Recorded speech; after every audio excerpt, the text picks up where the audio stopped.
Hindi hadlang ang panghuhusga nila para maabot ang iyong pangarap.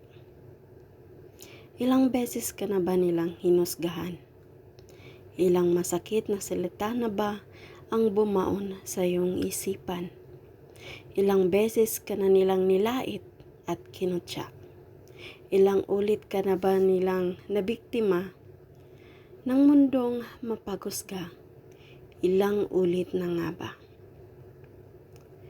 Siguro, sarami nang nanghuhusga sa'yo, iniisip mo na wala kang kwenta sa mundo. Pero ang totoo, may halaga ka. At yon ang di mapansin ng iba.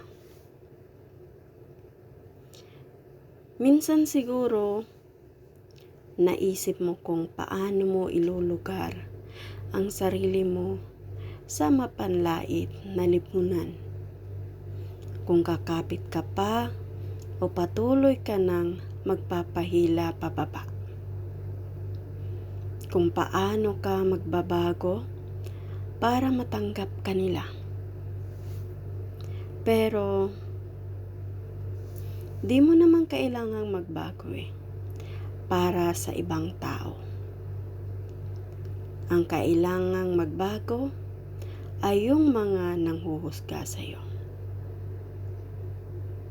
Huwag kang mahiya na ipahayag ang sarili mo at ipakita ang tinatago mong kakayahan at talento.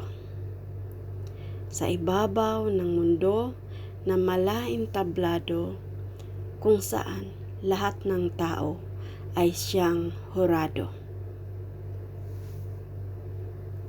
Ikaw ang totoong magaling. At sila'y naggagaling-galingan lang. Di mo dapat iniintindi ang sinasabi ng iba tungkol sa iyo. Dahil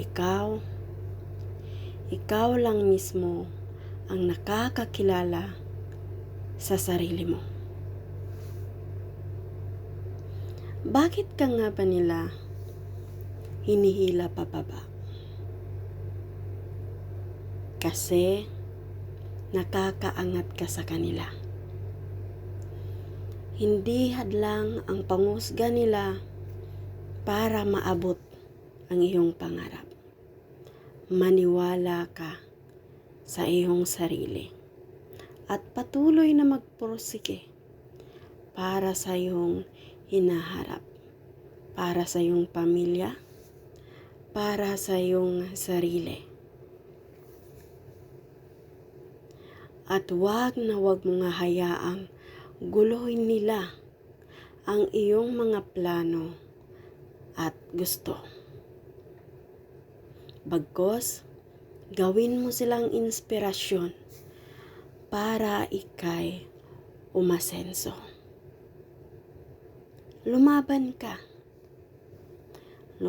ka para sa iyong sarili at para sa iyong mga mahal sa buhay.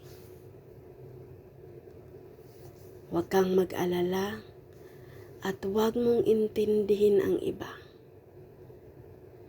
Dahil alam mo na may mas makakaintindi sa iyo. Walang iba kundi ang nasa taas at ang iyong sarili. Mag-iingat ka palagi.